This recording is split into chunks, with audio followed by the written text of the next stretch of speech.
የአቻ ነገስታት ደርቢ። ሁለቱ ጎረቤታም ክለቦች ፋሲል ከነማና ባህር ዳር ከተማ ዛሬ ከሜዳቸው ውጪ በገለልተኛው አዲስ አበባ ስታዲየም ላይ ይገናኛሉ። ይህ ጨዋታ ደርቢ ብቻ ሳይሆን የሁለት ተመሳሳይ ማንነቶች ፍልሚያ ነው። ሁለቱ በቀላሉ የማይሸነፉ ግን ደግሞ ለማሸነፍ ጎል የሚሰስቱ ወይም የሚቸገሩ በታሪክ 9 ጊዜ አቻ ተለያይተው የሚያውቁ ቡድኖች ናቸው። ዛሬ ያንን ያቻ ውጤት ሰንሰለት ይሰብሩት ይሆን? ወደ ሁለቱ ቡድኖች ቁጥር ምን ይላሉ ጉዳይ ስንገባ አንድ አስገራሚ እውነት እናገኛለን። በኢትዮጵያ ፕሪሚየር ሊግ ሁለት ጎረቤታም ክለቦች ባህር ዳር ከተማና ፋሲል ከነማ በሜዳ ላይ ሲገናኙ የሚታየው ፍልሚያ ሳይሆን ዲፕሎማሲ ይመስላል። የዳታ መዝገቦች እንደሚነግሩን ካደረጓቸው 19 የሊግ ደርቢ ግንኙነቶች 9ኙ በአቻ ውጤት የተጠናቀቁ ጨዋታዎች ናቸው። ይህ ማለት በሁለቱ ቡድኖች መካከል የሚደረግ ጨዋታ 65 በመቶ የመሳካት እድል ያለው ለነጥብ መቀራመት ነው። ይሄ የሚነግረን ታዲያ የደርቢ ግንኙነታቸውን ብቻ አይደለም። ዘንድሮ ከሌሎች ቡድኖች ጋር ያደረጓቸው የሊግ ጨዋታዎችን ቢሆኑ ተመሳሳይ እንጂ የተለየ ታሪክ አይነግሩንም። ለምሳሌ ዘንድሮ የጣና ሞገዶቹ 55 ከመቶ፣ አጼዎቹ 49 ከመቶ የሊግ ጨዋታን ከተቃራኒያቸው ጋር ያጠናቀቁት በአቻ ውጤት ነው። እዚህ ጋር ሌላው አስገራሚና አነጋጋሪው ጉዳይ ደግሞ ቀጥሎ ያለው ነው። ቡድኖቹ በአቻ ውጤት ካጠናቀቋቸው ከእነዚህ የሊግ ጨዋታዎች ውስጥ ባህር ዳሮች ከ16ቱ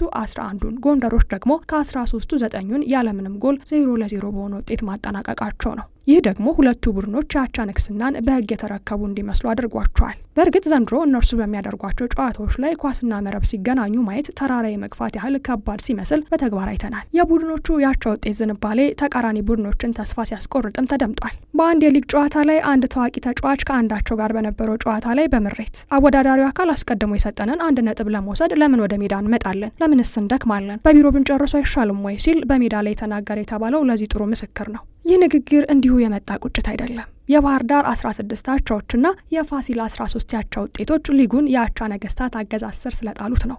ይህ ከአሁን ቀደም የሁለቱ መገለጫና ባህሪ አልነበረም። ሁለቱ ቡድኖች ሌላም አስገራሚ የቁጥር ታሪክ አላቸው። ቡድኖቹ ጎል የማይቆጠርባቸው ብቻ አይደሉም፣ ኳስና መረብን የማገናኘት ውስንነት ያለባቸውም ናቸው። በ29 ጨዋታዎች ከ2 ጎሎች ልዩነት በላይ አሸንፎ አያውቁም። ሁለቱም 3 ጎል ያስቆጠሩበት ጨዋታ አንድ ብቻ ነው። በ29 የሊግ ጨዋታ ያስቆጠሩትም ጎል ቢሆን አነስተኛ ነው። ፋሲል 18፣ ባህር ዳር 21 ነው። ይህም በወራጅ ቀጠናው ከሚገኙት 4 ቡድኖች እንጂ ከሌሎች ጋር የሚነጻጸርም አይደለም። የሁለቱም ክለቦች ከፍተኛ ግብ አስቆጣሪዎች እንዲሁ ካዩዋቸው አጥቂዎች አይደሉም። እናም ሁለቱም በቀላሉ ጎል የማያስቆጥሩ፣ ጎል የማይቆጠርባቸው የአቻ ነገስታት ናቸው። ታዲያ ይህንን የታክቲክ መቆላለፍ ለመፍታት ቁልፉ ያለው ከአሰልጣኞቹ እጅ ነው።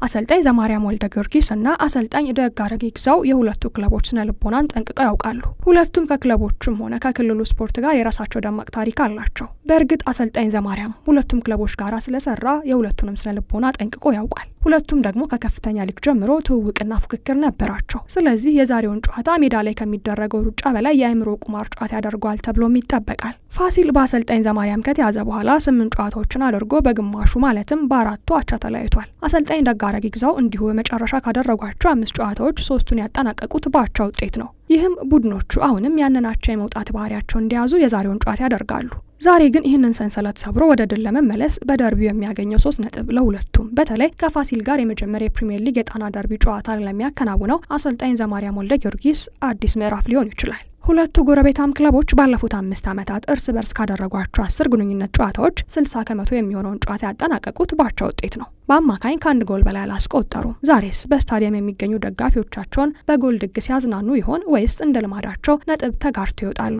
እናንተስ የዛሬውን የጣና ደርቢ ውጤት ምን ይሆናል ትላላችሁ? ቅድመ ግምታችሁን በኮሜንት ላይ አስፍሩልን። አዘጋጁ መላክ ወልደ ሰንበት ነበረ። ያቀረብኩላችሁ አዲስ ማምር ነኝ። በያላችሁበት ቸር ቆዩልን።